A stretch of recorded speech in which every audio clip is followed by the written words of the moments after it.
Hi YouTube, back with another Marvel reaction video. So we're watching the first Thor. Super excited. It came out in 2011. So how many years ago it was? 15 years ago? Right? I have to double check. I have to double check. I'm so bad with math. And I gotta do that over.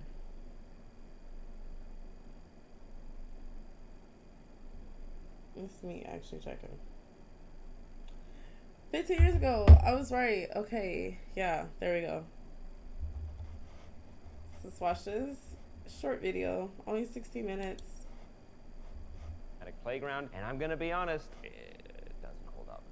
For the day, Sam Bash and I have returned to review the next installment of the Marvel Cinematic Universe Phase 1 films, Thor. Yay! Released in 2011, this was Marvel's first dabble with the cosmic side of their cinematic playground, and I'm gonna be honest, it doesn't hold up. I'm sorry, I don't mean to be a bummer, but it doesn't. But anyways, today I'm not here to review the film. I'm here to point out every single Easter egg, hidden reference that I could possibly find for your enjoyment. What did director I feel like this movie was aight. Well, we're just gonna have to wait and see. But first, here's your spoiler warning for the Thor trilogy. Weird that we've made it through 3 of those films. The Thor comics, the MCU in general, everything else in the universe, just to be safe. Let us begin with our favorite Easter eggs, or excuse me, my favorite Easter eggs, comic book teasers. And to kick that off, here's Odin growling at Loki for some reason.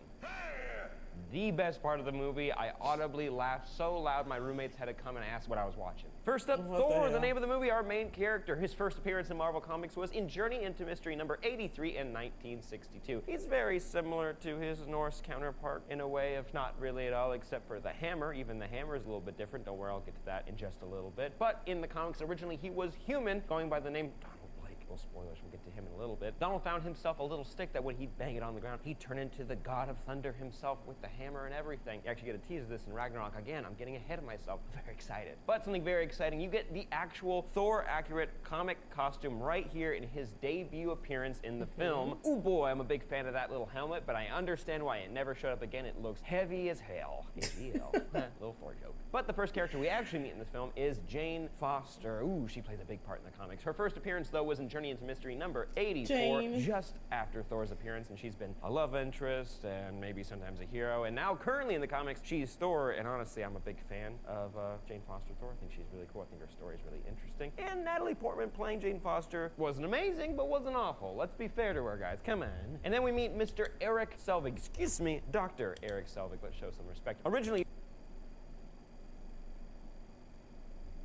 he was created for just this movie, but he was added into the main Marvel comic universe during Avengers Standoff. It was an event a few years ago, and then he was promptly killed off. Oops. Then we get our awesome backstory. Very Transformers-esque here. Makes sense because it's made by Paramount, the same company that makes Transformers. We meet King Laufey, and originally he is in Norse mythology, but his comic book counterpart is more true to this movie, so let's focus on him. His original appearance was in Journey into Mystery number 112 in 1965, and same with all the Frost Giants as well. They are a little bit different from the mythology version of the Frost Giants, but they did a pretty good job of adapting the comic book version of them into this movie. We also see Jotunheim, or Jotunheim. It's Jotunheim. That's how you're supposed to pronounce it. Home of the Frost Giants being one of the 3 realms we visit in this movie. The other 2 being Asgard, the home of the Asgardians, thank you so much. And also Midgard, which is Earth. Very cool. The other 6 realms being, bear with me, I tried my best. I am not going to pronounce these great, but I'm going to do my best. Here we go. First up, Muspelheim, which is the home of Surtur. Alfheim, which is the home of the Light Elves, which we haven't really met in these movies. Vanaheim, which there's not too much info on there. Niflheim, home of Hela, which is hell.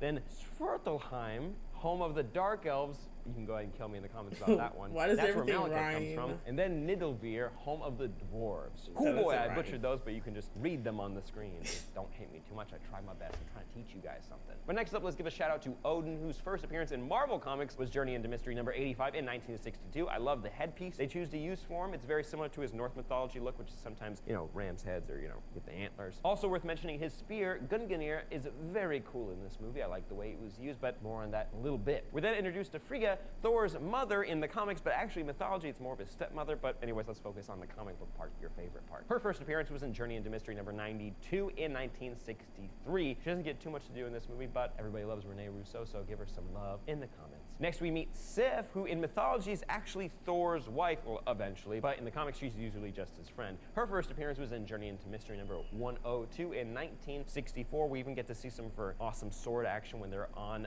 Jotunheim fighting the frost giants. It's very cool. We then meet the Warriors 3, who are original creations for the Thor comics. They're actually not in the mythology whatsoever, but we should still give them some love. We see Fandral, played by Josh Dallas. Only in this movie, though. Zachary Levi takes over that role in the next two movies, but I'm getting ahead of myself. Also, when they're fighting the frost giants, you see his signature weapon, the little sword. Big fan of that. We also see Hogun, played by Tatanabu Asano. He has his mace, which is cool. So cool. Also, he gets a very cool fight in Ragnarok, which I'm very excited to talk about later. And then we have Volstagg, played by Ray Stevenson, who also played the Punisher in that weird Punisher sequel that most people didn't watch, but it is very violent if you're into that. Also, we get to see him using his axe, and we still get a joke. There were a few scenes of Volstagg cut in this movie, but we still get a scene of him eating a bunch because this is what he looks like in the comics. He's cool.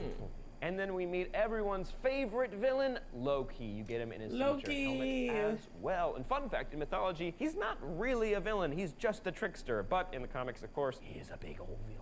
And his first appearance was in Journey into Mystery number 85. You notice I've said Journey into Mystery many times. Don't worry, it's going to come back in a very cool way. Just stick with me. It's very cool. You see his signature small daggers. You get this snake imagery right here, which they joked about in Ragnarok. His use of projections is always going to be cool, which we see again in Avengers and many other movies. And you also see him suggesting Selvig at the very end of the film. Now, that never comes back again in the movies, but that is from the comics, which is very cool. Next, we get to see the weapons vault of Asgard, which is very cool. And there are a lot of Easter eggs hidden here, so bear with me because there's some cool stuff I'm about to mention for you. First up, Mjolnir.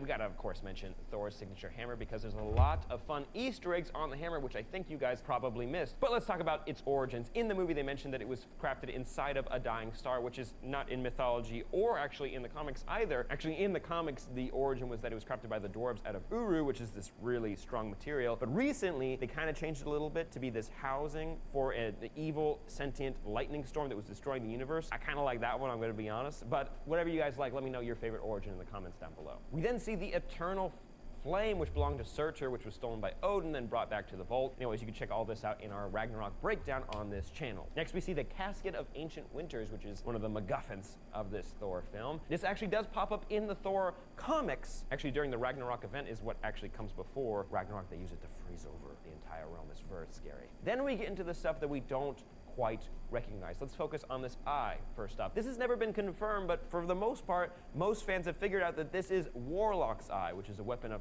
Harokin, one of Thor's villains back in the day. And then we get this orb in the background, which again has not been confirmed, but most people are able to figure out that this might be the Orb of Agamotto. It's a blue orb, and it might be a piece of the magic that Doctor Strange could use in the future, but since Ragnarok kind of blew up all of Asgard, don't know if we can really get our hands on that. Oh, yeah. But my favorite little Easter egg is this piece of rock right here. Now, there's a few theories as what this could be, but for the most part, it's going to be a tablet of some kind. Some people have thought that it's maybe the Tablet of Life, which, brings life or bestows power onto people, or the Tablet of Death, which, kills people, or of Chaos and Order, which would be a fun nod to the cosmic side of Marvel. But again, who knows since it all blew up. Oh, and don't worry, guys, I'm never gonna miss this one. We do get a hint of the Infinity Gauntlet with all the Infinity Gems in the background for just a second. Even watching this film, I still missed this. I had to rewind it a couple times to find this little hint. But eventually in Ragnarok, they proved that this is fake, so it doesn't really hold any water. But moving on, the Frost Giant sneaking into the vault. Actually, this was replicated most recently in the Marvel Legacy event, so it doesn't really have any, bearing on this movie. I just found that the comics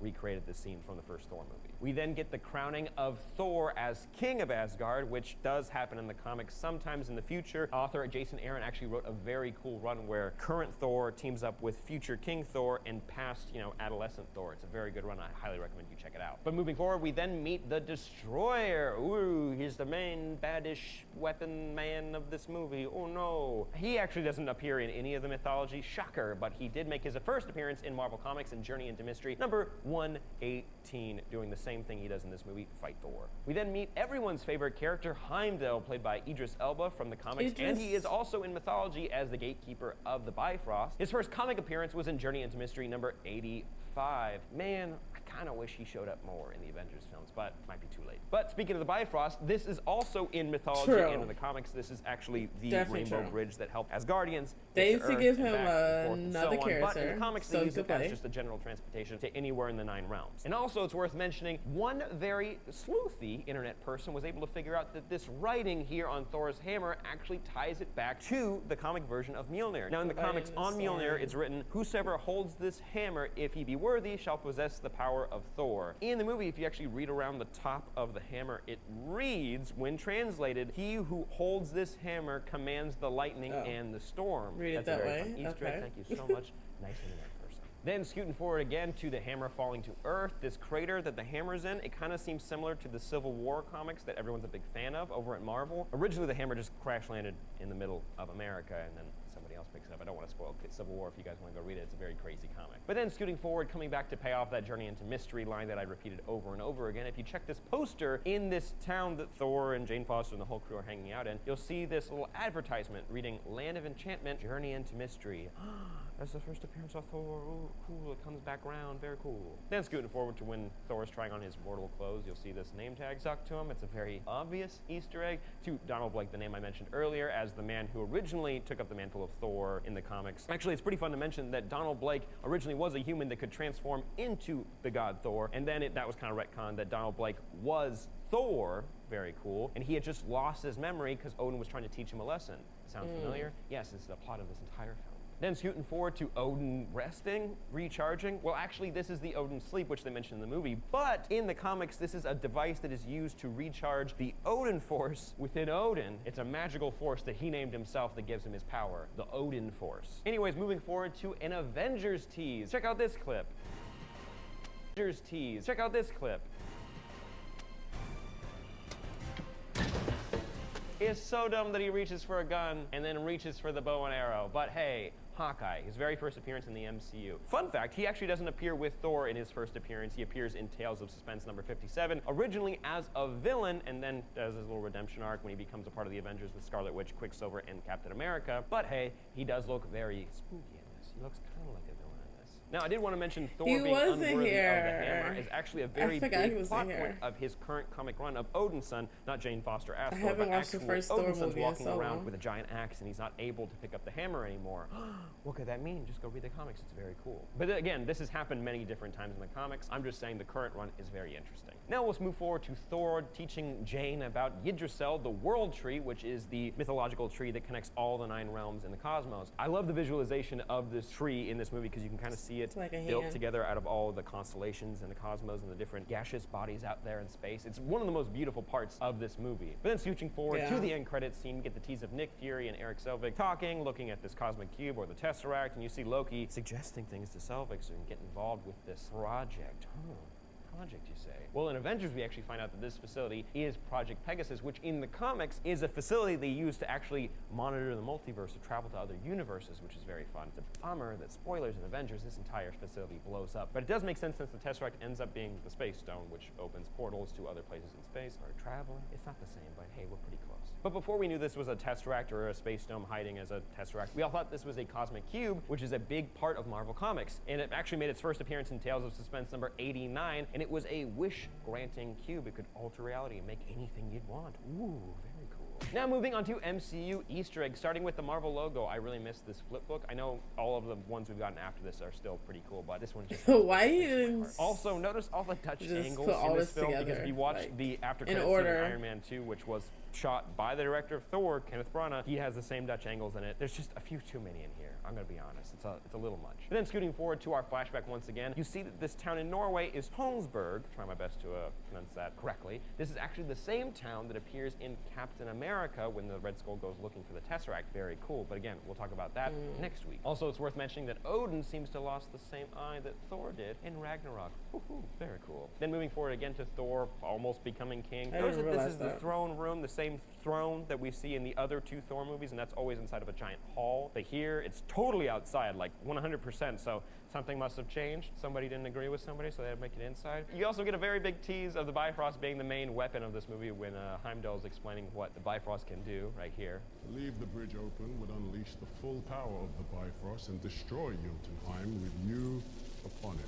Also, I want to point something out. In The Incredible Hulk and in Iron Man 2, you get these shots of soldiers firing Gatling guns into like living areas for people, like apartment buildings or giant crowds, and you're just like, oh, that's kind of cool, but aren't people dying? Same thing here when Thor does that giant lightning strike. It's an awesome moment, but then just thousands upon thousands of frost giants are dying. I know they're the bad guys, but it's just like, you start to question it when you age up just a little bit. But anyways, here's my favorite part of the movie, right here. Odin growling at Loki is the best part of almost any Marvel movie I could possibly think of. I know it's so stupid, but I don't care. Moving on. Ooh, here's that Coulson shot we got from Iron Man 2 saying, "Yes, sir, we found it." But also make sure you keep an eye on all of these videos from 8 years ago. Lift Thor's hammer. I'll come back to them in just a little bit. Here's the Easter eggs you want. You hear Selvig say this right here.